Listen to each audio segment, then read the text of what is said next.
Okay, yes, Marco. Yesterday we talked about creation, Yes. and I said that today we should talk about evolution, another topic. Several what? Sorry? Yesterday I said that today we will talk about evolution. I'm not able to hear you. Hold on just a second. I'm completely not able to hear you. Just a Do second. you hear me now? Hold on. I Okay. Okay. Okay. I can hear you. You can hear me now? Yes. Okay. So as I said yesterday we were talking about creation, Yes. and I said that the topic for today will be evolution, another topic. Okay. However, I think we should conclude the topic from yesterday, the creation. Okay. So I have an interpretation of the whole story of creation, and I can tell you the story, and if you agree or disagree, you can say what's wrong or what's right. Okay. So the story goes like this. Before creation, there is only Brahman as such Anand. And then creation begins with concealment of Anand attribute. And now we have state where there is Sat and Chit. And in that state, in that phase, exists material physical world plus consciousness. And in my opinion, I think that creation also stops this level. Because the next phase is concealment of Chit, and that's no more creation. That is in short my story, in short terms. So, I don't understand when you say the creation stops. Can you explain a bit more about what you're trying to say here?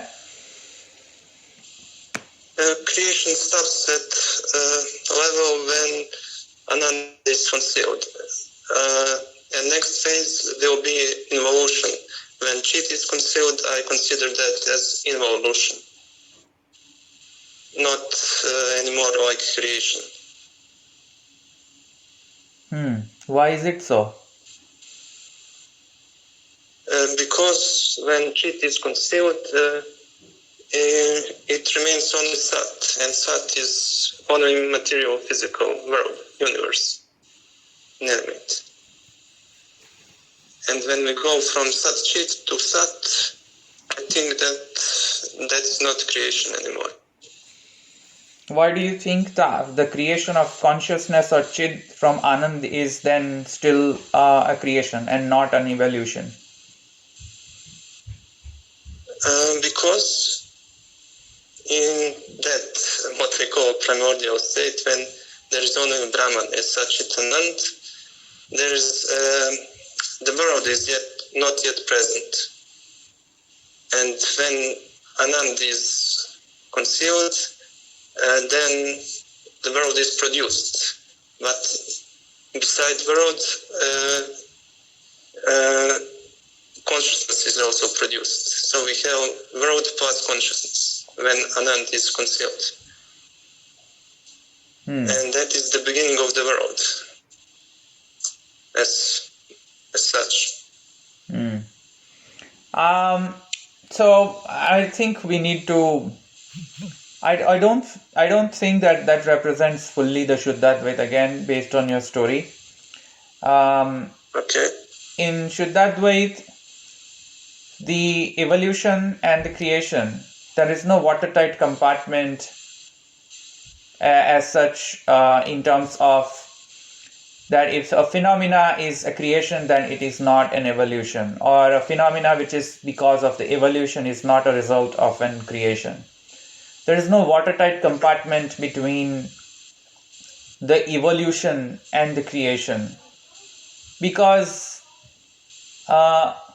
if you think from the Brahman's perspective, the creation also happens within the Brahman, and thus you may want to call it that as an evolution as well, at some point of view, and thus Brahman follows both evolution and creation from the Shuddhadvait's perspective. And I think I'm sensing something in your story that might be misguiding you, and I want to make sure that I clarify that. When I say that the Anand was the primordial state, and then the concealment happened of the Anand, which led to the creation of consciousness, and further down the concealment of the consciousness further leads to the creation of the Sad. When I say that, do not assume that I am telling you the sequence of the creation. That is not a chronological sequence. That is not a chronological sequence, that time T1 only consciousness were there and that it was not Sad, and then time T3 that's where the Sad came into the existence. That's not how it works. It works in a concurrently. So remember when we talked about Samkhya. Remember when we talked about how Prakriti and Purush gets created in the platform called as Akshar Brahman. So when that Brahman wanted to become many and replicate himself, he created the platform where he can replicate himself out of himself, which is called as Akshar Brahman. That Akshar Brahman, in that platform, he starts to create himself, he starts to replicate himself into two major aspects. One is the Prakriti and the other is the Purusha. When he starts to take the form of Prakriti, mind it is just mere Sad. It doesn't have any Chid aspect of it. Mind it. And at the same time, the Purusha also gets created. So it is not that a Brahman is restricted to follow a chronological sequence only in terms of creation of consciousness and the insentient part. A Brahman can create in a chronological sequence if he wish. He can also create the creation in a parallel mode, like a Big Bang. A Big Bang creates everything at once. Versus the chronological creation will have to follow sequence of steps. So make sure that you understand that a Brahman is not restricted to follow one or the other model of creation. Brahman can go and create, if he desires to create a universe using Big Bang, or he can use the string theory, or he can use the other theories which has not been explored yet by the scientists or metaphysicists. So do not tie a Brahman, or do not limit the Brahman with your story, only one story. You see what I'm saying? Yes. But I grasp it like that, like sequence. Yeah, I I kind of sensed that when you narrated it. I kind of sensed it that I think that might be what you might be thinking, that it is kind of sequential, but it is not sequential. It I can. adopted that model. Yes. Okay. So it is clear now. But you say that we cannot confine Brahman to any model, to just one model. That is. Yes, because Mahaprabhuji the says, Brahman- yes, because Mahaprabhuji gives the philosophy of the philosophies, which is basically, which I have told you many times before. And his philosophy of the philosophies is that Sarva Vadan Avasaram Nana Vadanurodhitaha. That is what the statement says. And which means that Brahman follows every philosophy that you come up with. But at the same time, Brahman can never be confined to follow one or the other model. He can be elastic, he can be flexible to follow any philosophical model of creation or evolution. But at the same time, if you restrict him that no, whatever I propose is the only model that Brahman has to follow, then he will never follow that. You cannot restrict him.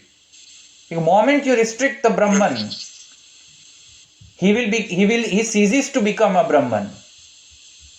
Because Brahman is what?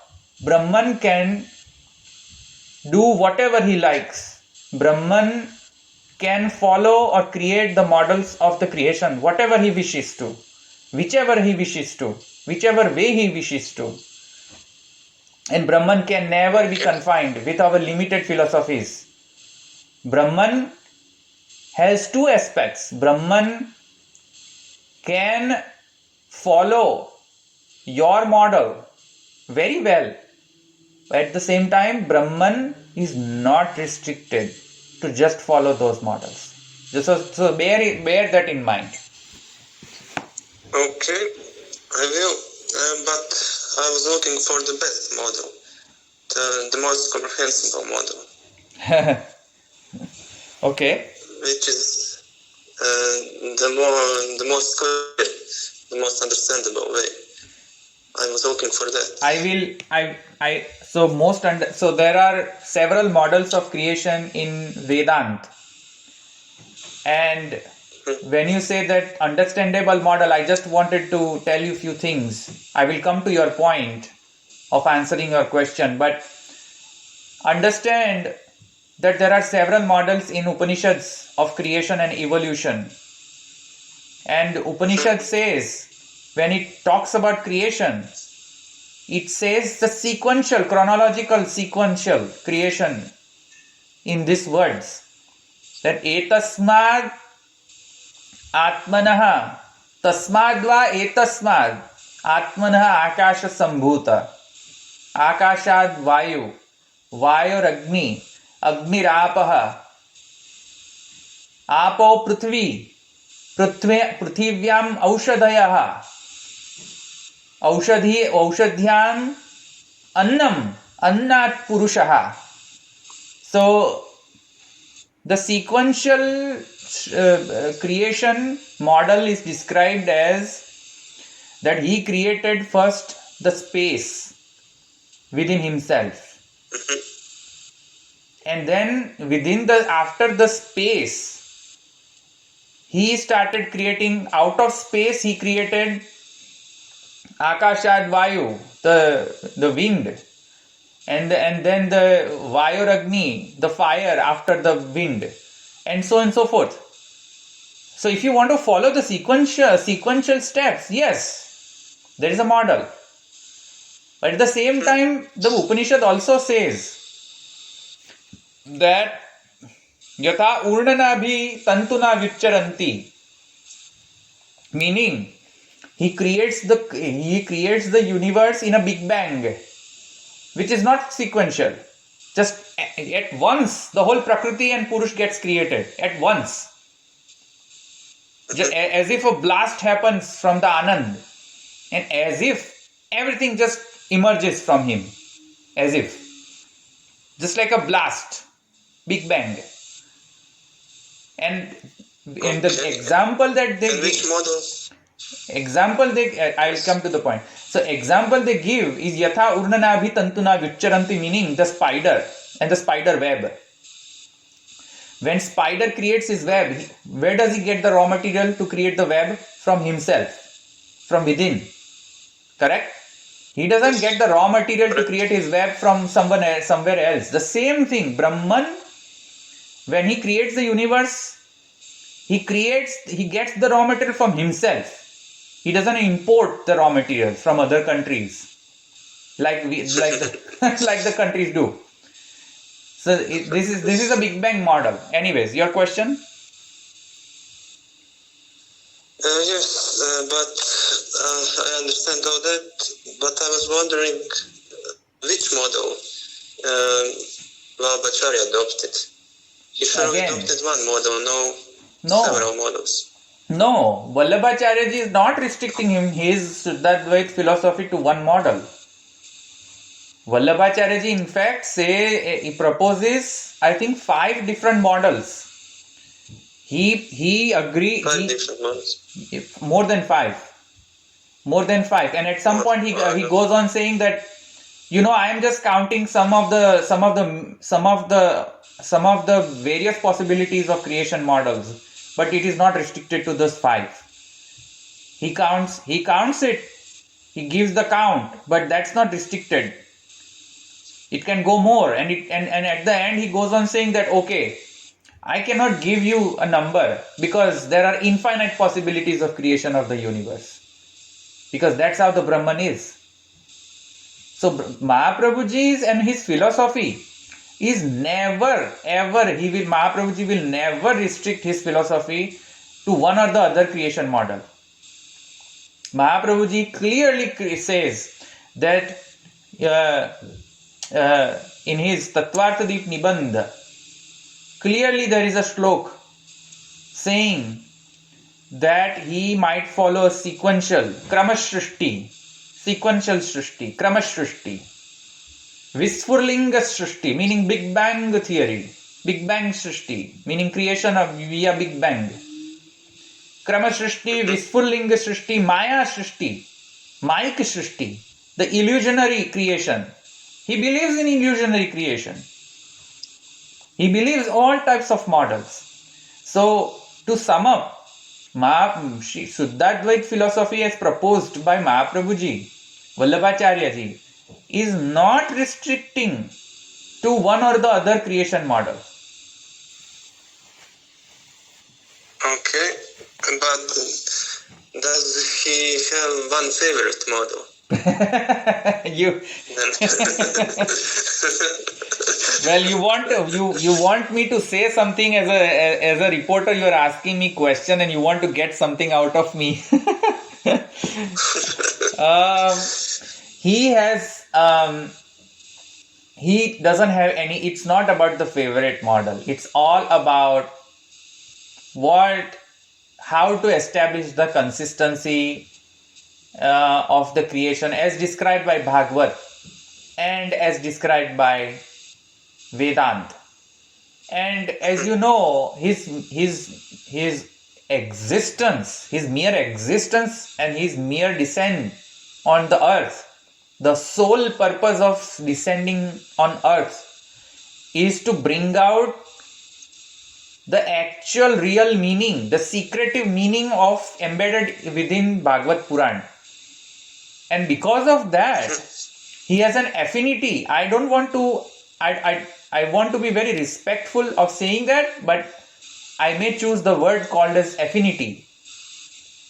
He has affinity to establish the consistency between the creation models proposed in Bhagavad and various different creation models as proposed in other scriptures, including Vedant.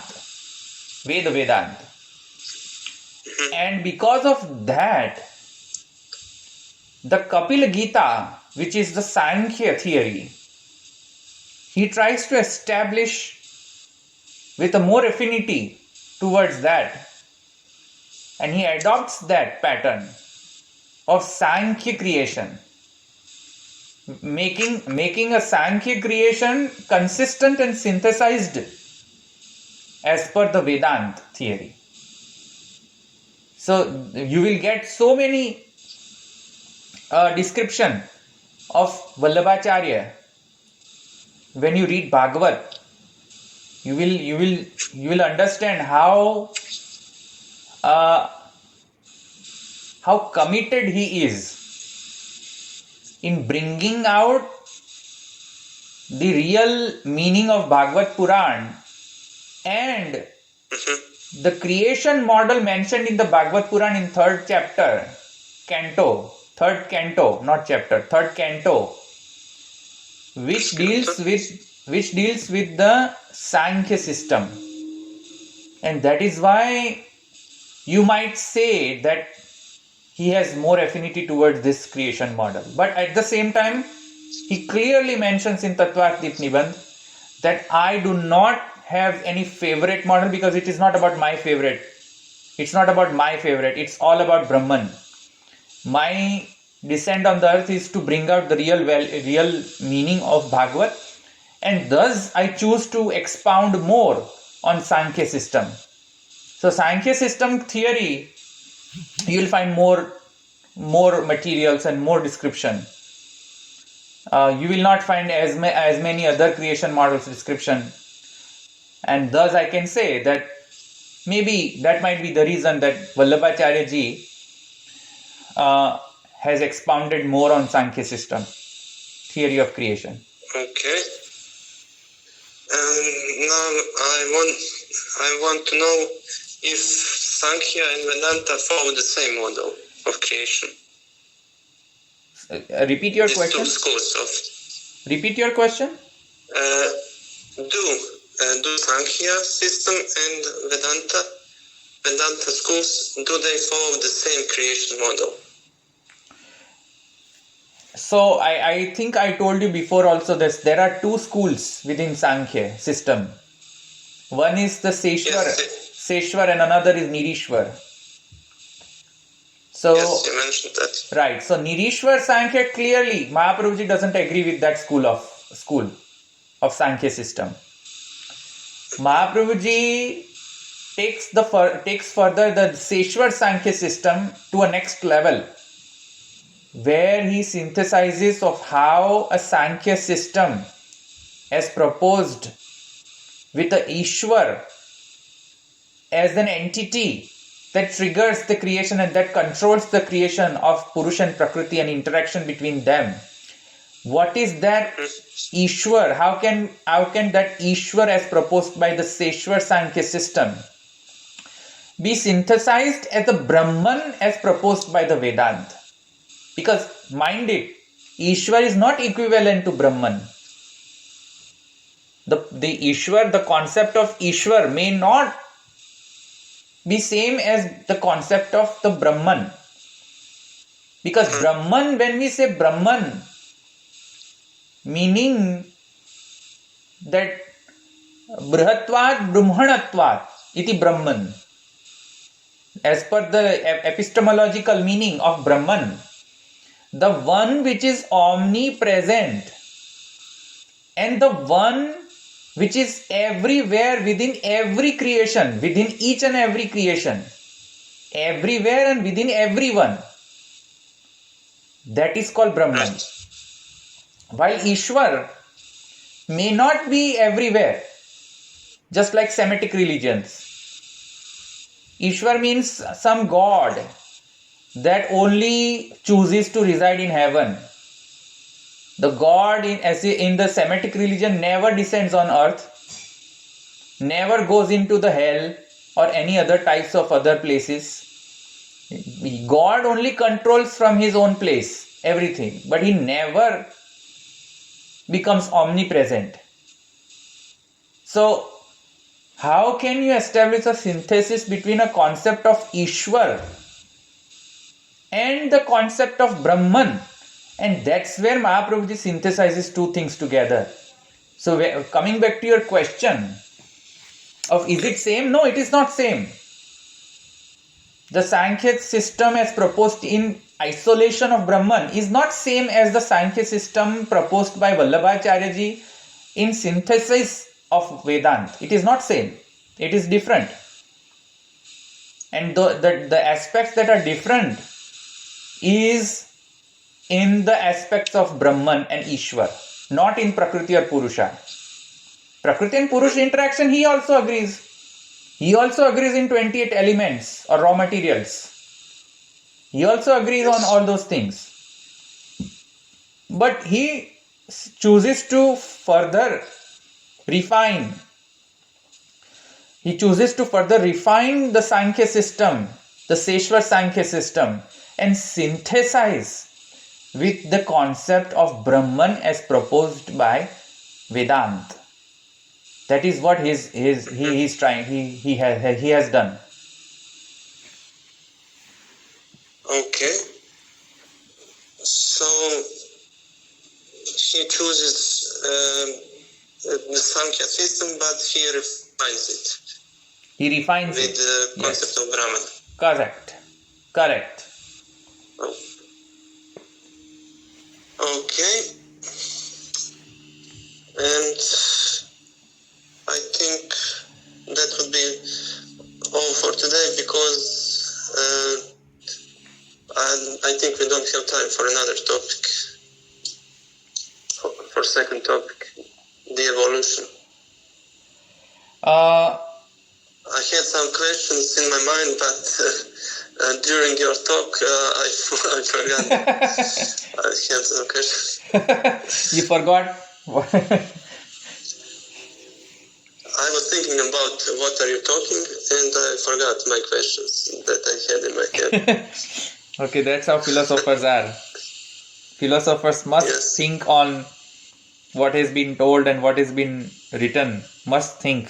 Keep on thinking. Philosophers should think, should never take anything for granted.